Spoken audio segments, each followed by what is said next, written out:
Moving on to example 1, we want to find the power supplied by element C and the power received by element D.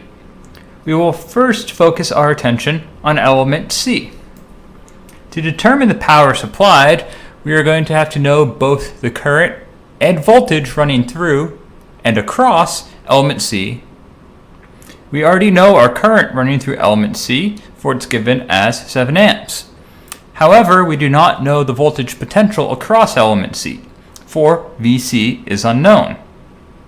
To determine Vc, we recognize that we can apply a loop around elements B, C, and D. For we know the voltage potential across element B, and we know the voltage potential across element D. Thus, if we construct a loop and we sum our voltage rises and drops, we can determine our unknown variable V sub C.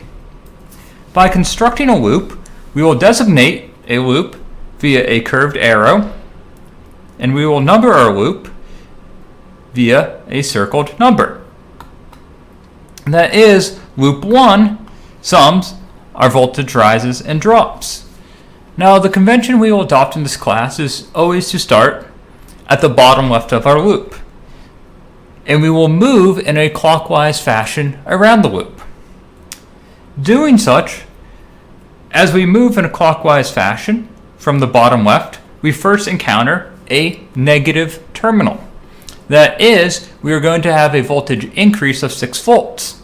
What we shall do is adopt the sign we first encounter when entering an element.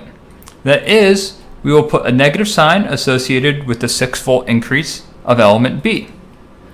And as we move from element B to element C in a clockwise fashion, we encounter a negative terminal for element C. That is, we're going to prescribe minus Vc. Last but not least, as we move from element C to D, we are entering a negative terminal once again, and our rise is minus 4 volts. So we have a negative of minus 4 volts. Thus, summing all our voltages around our loop, these have to be equal to 0. That is, minus 6 volts minus Vc plus 4 volts is equal to 0. Or, solving for Vc, we'd have minus 2 volts. You can substitute this value back in for Vc and verify that the rise and drops around loop 1 sum to 0. Thus, if we determine the power supplied by element C, we can say our power supplied is equal to the negative of our power dissipated. That is, if we supplied minus 2 volts to Vc, we'd see we switch our polarity to a positive 2 volts, such that element C is now adhering to an active sign convention, or it is supplying power to our system. That is, we'd have 7 amps times 2 volts, or we'd supply 14 watts. Now, we could construct another loop within our system. That is, we could construct loop 2 on the outside.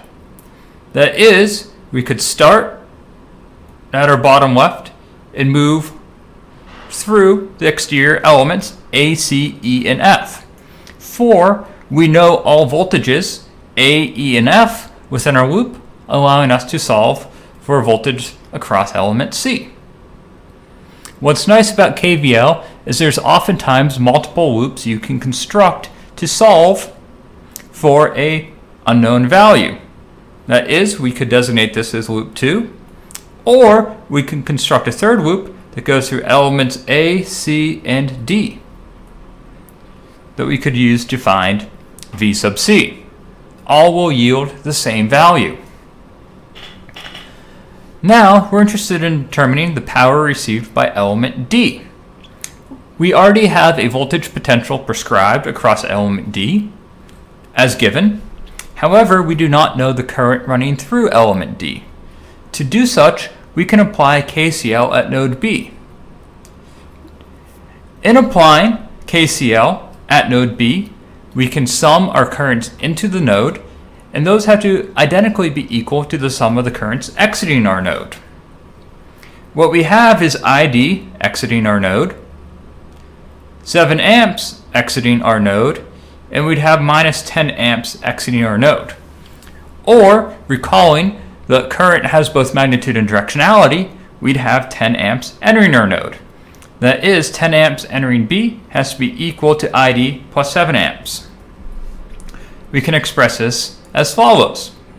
7 amps plus ID is equal to 10 amps, or the sum of our currents exiting are equal to the sum of our currents entering. Therefore, we can calculate ID to be equal to 3 amps.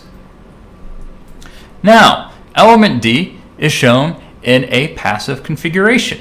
That is, if we recognize a minus 4 volt potential across, we'll change our polarity such that we enter a positive terminal, exit a negative terminal with a value of 4 volts. Element D is dissipating power. That is, our power dissipated would be our current, 3 amps, times our voltage potential, 4 volts, or 12 watts.